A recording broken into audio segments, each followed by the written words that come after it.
నమస్తే. నేను మీ బాబీ వర్ధన్. బీబీసీ వాయిస్ ఛానల్లోని కామెంటరీ బాక్స్ కార్యక్రమానికి స్వాగతం. ధూమపానం, మద్యపానం ఆరోగ్యానికి హానికరం అన్నారు కానీ జూదం ఆడటం హానికరం అని చెప్పలేదు కదా అని కొంతమంది అడ్డగోలుగా మాట్లాడుతున్నారు. మహాభారతంలో సాక్షాత్తు ధర్మరాజే ఆడగలేంది మేము ఆడితే తప్పేంటని విచిత్రమైన వితండవాదం చేస్తున్నారు. జోదమాడినందుకే ధర్మరాజు సతీమణితో సహా సర్వం కోల్పోయినాడు అని చెప్పి వీళ్ళు మర్చిపోయినట్టున్నారు. క్లబ్బులు, కల్చరల్ సెంటర్లో ప్యాకెట్ రైళ్లను అప్పుడప్పుడు రైడ్ చేసి పట్టుకోవడం, ఫైన్లు వేయడం పరిపాటిగా మనం చూస్తున్నదే. కానీ సొంత కొంపనే ప్యాకెట్గా జోదగృహంగా మార్చేసి చతుర్ముఖ పారాయణం చేస్తున్న కాంతామణి కహాని ఇవాళ ఎపిసోడ్. విచిత్రంగా ఉంది కదా? అవును, మీరు విన్నది నిజమే. విశాఖ నగర్ నడిబొడ్డులో ఒక ప్యాకెట్ రాణి, జోదరాణి తన ఇంటిని ప్యాకెట్ క్లబ్గా మార్చేసింది. కొందరు ఎంపిక చేసిన ప్యాకెట్ పేరమ్మలను పోగు చేసి రోజు ప్యాకెట్ ఆడేస్తుంది. సాధారణంగా ఇలాంటి పనుల్ని మగాళ్ళు చేస్తూ ఉంటారు. మగాళ్ళు చేసినప్పుడు భరించలేని ఆడవాళ్ళు పోలీసులకు ఫిర్యాదు చేస్తారు. అంటే విసిగెత్తిపోయి పోలీసులకు ఫోన్ చేస్తారు. అది పోలీసులు ఒకవేళ నమ్మితే వచ్చి రైడ్ చేసి పట్టుకుని వెళ్ళటం, తర్వాత ఫైన్ వేయటం మామూలు చేస్తారు. కానీ ఇక్కడ సీన్ రివర్స్లో ఉంది. ఈ ప్యాకెట్ పేరమ్మలందరూ ప్రతిరోజు పలానా టైంకి రావడం, అరుపులు, కేకలు, పెద్ద పెద్దలు, సక్సెస్ ఇలాగా మాట్లాడుకుంటూ ప్యాకెట్ ఆడుతున్నారు. భర్తకు విసుగొచ్చేసింది. ఆ తర్వాత కోపం వచ్చేసింది. ఎందుకంటే భార్య తనని సరిగా పట్టించుకోవట్లేదు. ఈ ప్యాకెట్స్ అందట్లో పడిపోయి పిల్లల్ని కూడా సరిగా పంచట్లేదు.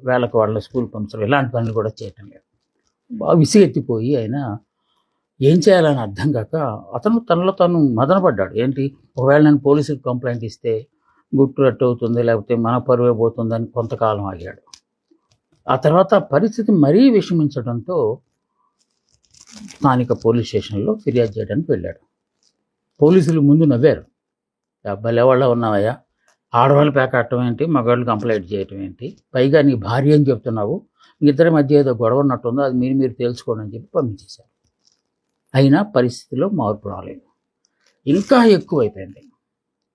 రాను రాను మంది పెరుగుతున్నారు, మందు సీసాలను కూడా తీసుకొచ్చుకుంటున్నారు. సో దీంతో ఇక అది ఆల్మోస్ట్ ఆ గృహం అనేది ఒక క్లబ్ లాగా మారిపోయింది. ఇది భరించలేని ఆయన, ప్రతిదానికి ఒక ఓర్పు ఉంటుంది కదా. అప్పటికే ఆయన పాపం భార్యాబాధ్యత సంఘంలో సభ్యుడిగా ఉన్న అతను పోలీసులు ఎటు తన మాట వింటలేదు, పైగా ఎగతాళి చేస్తున్నారు. అందువల్ల సాక్షాత్తు పోలీస్ కమిషనర్కే తన గోడంతా వెళ్ళగొచ్చుకున్నాడు. ఆయన కూడా ఫస్ట్ ఆశ్చర్యానికి గురై ఇలా ఎక్కడ జరగదే అన్నట్టు మాట్లాడి, ఏమో విశాఖపట్నంలో కూడా ఇలా జరుగుతుందేమో అని చెప్పి అనుకుని ఆ కన్సర్న్ ఎవరైతే దగ్గరలో ఉంటారో పోలీస్ స్టేషన్కి, 4th టౌన్ అనుకోండి, వాళ్ళకి కంప్లైంట్ చేశారు. వాళ్ళకి దీన్ని ఫార్వర్డ్ చేసి అర్జెంటుగా అదేంటో చూడండి అని చెప్తే వాళ్ళు వెళ్ళినప్పుడు ప్రత్యక్షంగా వాళ్ళు చూస్తున్నప్పుడే వీళ్ళు ఆడటం కూడా జరిగింది. సో వాళ్ళు వెళ్ళినప్పుడు పోలీసులు వస్తున్నారని భయపడటం కానీ అలాంటిది ఏం లేదు. మామూలుగా ఎవరో పోలీసులు వచ్చారు కదా అన్నట్టు చూస్తున్నారట. పట్టుకున్నారు, తీసుకెళ్లారు పోలీస్ స్టేషన్కి. బయటకు వస్తున్నప్పుడు ఈ వార్త ఎలాగోలాగా మీడియా వాళ్ళకి అందింది. ఎందుకంటే క్రైమ్ పోలీసులు వెళ్తున్నప్పుడు పోలీసులు జనరల్గా పోలీస్ రైడ్ చేస్తున్నప్పుడు ఆ సమాచారాన్ని మీడియాకు కూడా ఇస్తారు. ఎందుకంటే రైడింగ్లు కనుక మామూలుగా అయితే తీసుకెళ్ళి పోలీస్ స్టేషన్ పెట్టిన తర్వాత ప్రెస్ మీట్ పెట్టి చూపించడం వేరు.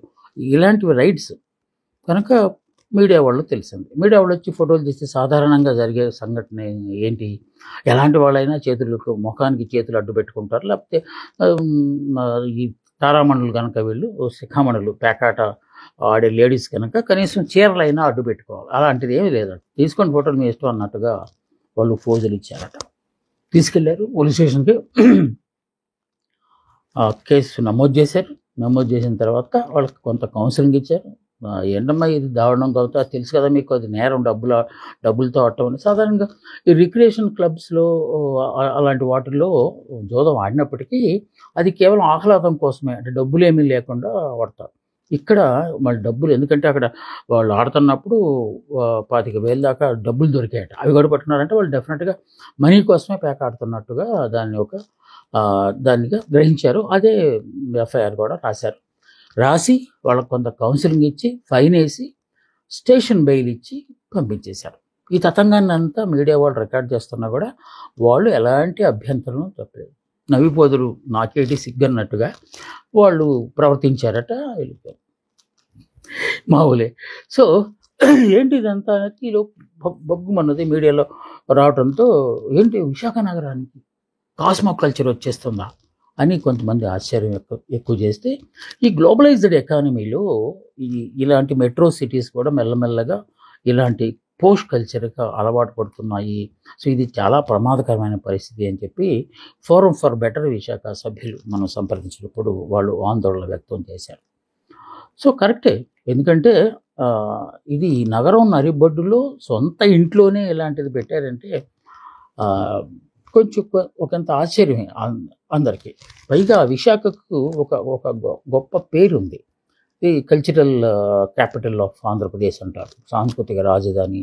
నిత్యం ఏదో ఒక చోట సాంస్కృతికరమైన నాటకాలు కావచ్చు, డ్యాన్సులు కావచ్చు, పాట కచేరీలు కావచ్చు జరుగుతూనే ఉంటాయి. సడన్గా ఇలాంటిది జరిగేసరికి కొంత ఆశ్చర్యమే అనిపించింది. సో మహిళలు సాధారణంగా అన్ని రంగాల్లో పురుషులతో సమానంగా రాణిస్తున్నారు. అది చాలా సంతోషించాల్సిన విషయం. వ్యాపారము, వాణిజ్యము, వర్తకాలు, రాజకీయాలు, ఇలా రకరకాల వాటితో పాటు ఈ మధ్య కాలంలో అంతరిక్షంలో కూడా మహిళలు వెళ్ళడము, అక్కడ పురుషులతో సమానంగా ఉండటం అనేది గొప్ప ఒక మహిళా సాధికారతకు అసలైన అర్థంగా మనం ఎన్నాళ్ళు భావిస్తూ వచ్చాం. కొందరు బాగా డబ్బున్న స్థితిమంతులు మాత్రం ఈ జోద శిఖామణులుగా ఎదగడం అనేది మాత్రం కాస్తంత ఆందోళన చెందాల్సిన విషయం. అలాంటి వాళ్ళు భర్తని పట్టించుకోవటం లేదు, పిల్లల్ని పట్టించుకోకపోవటం అనేది కాస్తంత ఆందోళనకరమైన అంశం. సో పేకాట ఆడుతూ పోలీసులకు చిక్కడం అనేది నామోషిగా ఫీల్ అయిపోయి అదే ప్రభావం ఇప్పుడు మీడియాలో వచ్చిన తర్వాత ఆ బిడ్డల మీద కూడా ఆ ప్రభావం, మీ అమ్మాయి కదా మన పేకాట ఆడింది అని ఇలాంటి ఈ సైకలాజికల్ ఇంపాక్ట్ కూడా వాళ్ళ మీద ఉంటుంది. అలాంటిది ఏమీ పట్టించుకోకుండా వీళ్ళు ఆడుతూ ఏమో చూద్దాం. ప్రస్తుతానికి వాళ్ళు అరెస్ట్ చేసి వాళ్ళని కౌన్సిలింగ్ ఇచ్చేసి ఫైన్ వేసి పంపించారు. మళ్ళీ అది పునరావృతం అవుతుందో లేకపోతే దాంతోనైనా కొంత తగ్గి మళ్ళీ వాళ్ళు మామూలుగా మారుతారనేది తర్వాత చూడాల్సి వస్తుంది.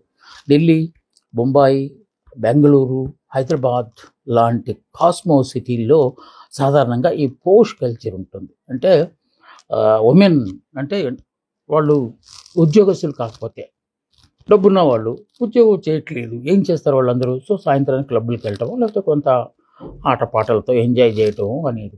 సో ఇందాక మనం అనుకున్నట్టు ఈ గ్లోబలైజ్డ్ లిబరల్ ఎకానమీలో ఈ పబ్బులు కూడా వచ్చి చేరినాయి. పబ్ అనేది అసలు మన కల్చర్ కానే కాదు, వెస్ట్రన్ కల్చర్.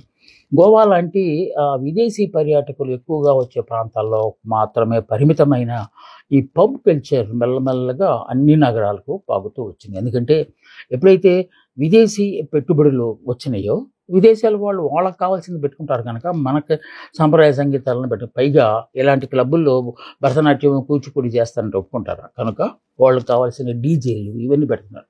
అంతవరకు రిక్రియేషన్గా మనం అనుకుందాం. ఆ తర్వాత కార్యక్రమాలు చాలా ఆందోళన కలిగించేవిగా ఉంటుంది. అక్కడికి డ్రగ్స్ తీసుకొస్తున్నారు. ఈ పబ్కి వెళ్ళే వాళ్ళలో ఎక్కువ మంది యూత్ ఉంటున్నారు. యూత్లో కూడా స్టూడెంట్స్ ఉంటున్నారు, ఇంజనీరింగ్ స్టూడెంట్స్ ఉన్నారు. సో ఫారిన్ స్టూడెంట్స్ని మనం అట్రాక్ట్ చేస్తూ ఎక్స్చేంజ్ ప్రోగ్రాంలో వాళ్ళు కూడా వస్తున్నారు కనుక ఫారిన్ దేశాల వాళ్ళు, ముఖ్యంగా African nation, Nigeria, Ethiopia, Somalia, ఇలాంటి ఉగాండా ఇలాంటి దేశాల నుంచి జనాలు ఎక్కువ స్టూడెంట్స్ వస్తున్నారు కనుక, అంటే పేద దేశాల నుంచే మన దేశానికి వస్తారు. సో వస్తున్నారు కనుక వాళ్ళు అక్కడ డ్రగ్ కల్చర్ అనేది అలవాటు ఉంటుంది. వాటిని ఇక్కడ మెల్లగా ఇంపోర్ట్ చేసి ఇక్కడ వాళ్ళు కూడా అలవాటు చేయటం చాలాసార్లు మనం చూస్తూనే ఉన్నాం. పోలీసులు పట్టుకెళ్ళటం, వాళ్ళకి కౌన్సిలింగ్ ఇచ్చే ప్రయత్నం చేయటం, మళ్ళీ పునరావృతం అవుతూనే ఉన్నది. సో ఈ పబ్లిక్కి ఎందుకు పర్మిషన్లు ఇస్తున్నారు అనేదానికి మళ్ళీ పెద్ద డిస్కషన్, అది ఇంకొక ఎపిసోడ్ తప్పనిసరిగా చేయాల్సి ఉంటుంది. సో మన ఆందోళన అంతా ఏంటంటే ఇలాంటి కాస్మో సిటీస్లోకే పరిమితమైపోయి ఉన్నాయి ఈ కల్చరు ఇప్పుడు మెల్లమెల్లగా విశాఖ లాంటి ఒక సోబర్ సిటీలకు కూడా పాకటం అనేది కాస్త అంత ఆందోళన చెందాల్సిన అంశంగా మనం అందరం భయపడాలి. ఎందువలనంటే ఇవాళ ఒక ఇంటితో ఉన్నది రేపు ఇంకో, ఎందుకంటే మామూలు అయిపోతుంది అది.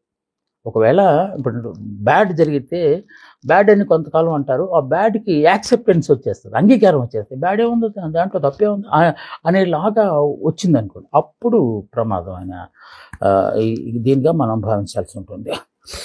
మహిళలు ముఖ్యంగా పాశ్చాత్య సంస్కృతికి ఆకర్షితులు కావడం అనేది ఈ మధ్యకాలంలో జరుగుతున్నది. వాళ్ళ కాస్ట్యూమ్స్ కావచ్చు, వే ఆఫ్ టాకింగ్ కావచ్చు, వే ఆఫ్ వాకింగ్ కావచ్చు, ఇవన్నీ మారిపోతున్నాయి. దాన్ని మనం హెక్కిల్ చేయట్లేదు, ఎందుకంటే ఎవరి వస్త్రధారణ వాళ్ళ ఇష్టం, దాని మీద మనం పరిమితులు పెట్టాల్సిన అవసరం లేదు.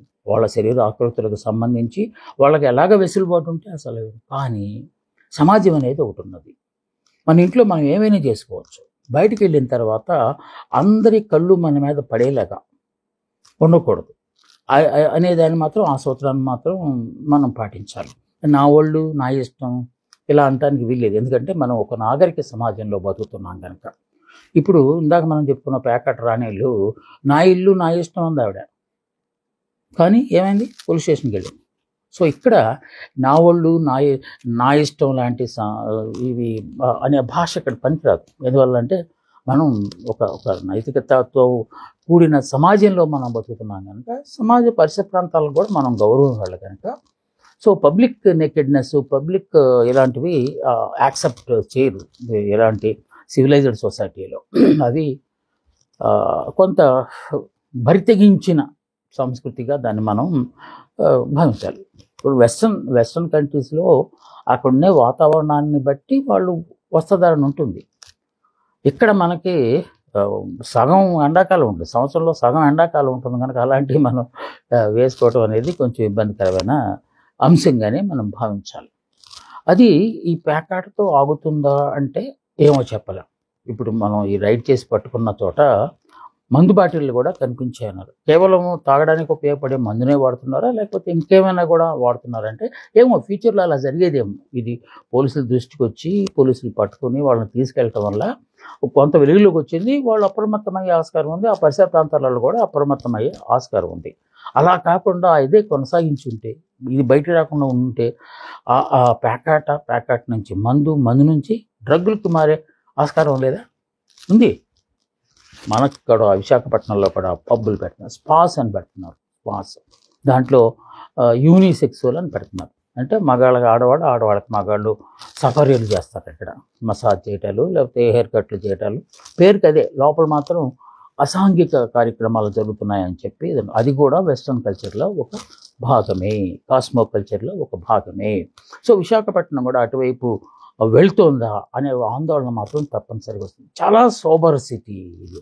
ఇప్పటిదాకా మినీ ఇండియా అంటాం మనం. మనకున్న పారిశ్రామిక వీటి ద్వారా కావచ్చు, పరిశ్రమల ద్వారా కావచ్చు, అన్ని దేశాల వాళ్ళు ఇక్కడ వస్తారు, అన్ని రాష్ట్రాల వాళ్ళు ఇక్కడికి వస్తారు సిలవాస్. కానీ ఎప్పుడు ఇలాంటి అసాంఘికమైన కార్యక్రమాలు ఈ మధ్య కాలంలో ఈ గంజాయి వల్ల ఒకటి మనకు విశాఖపట్నంలో ఎంతో కొంత బ్యాడ్ నేమ్ వచ్చిన మాట వాస్తవం. ఎందుకంటే ఈ అరకు, పాడేరు లాంటి అటవీ ప్రాంతాల్లో గిరిజన ప్రాంతాల నుంచే వస్తుందన్నారు. వాటిని తగ్గించడానికి శాయశక్తిలో ప్రయత్నాలు చేస్తూ ఉన్నారు. సో అది ఈజీగా అయిపోయింది, ఈజీగా దొరుకుతుంది ఇక్కడ అనేది.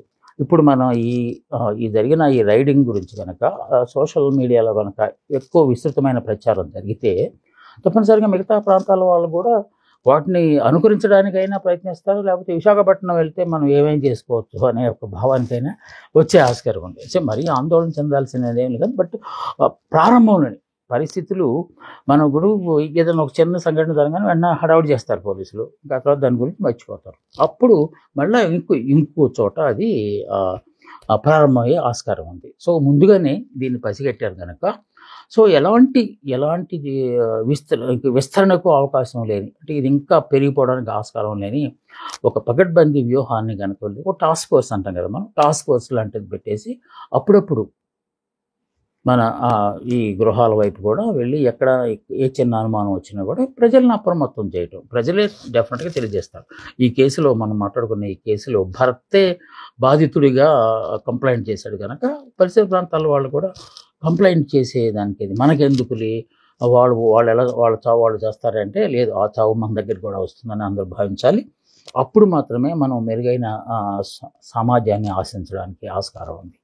ఇది కాయరాణి కాయ్ అని పేకాట ఆడుతున్న మహిళ సోదరీమణులకు సంబంధించిన విశ్లేషణ ఇది. మళ్ళా వచ్చే వారం లేకపోతే తర్వాత ఎపిసోడ్లో మళ్ళీ ఒక ముఖ్యమైన అంశం మీద నేను మీ ముందుకు వస్తాను. అందాక సెలవు. నమస్తే, మీ బాబీ వర్ధన్.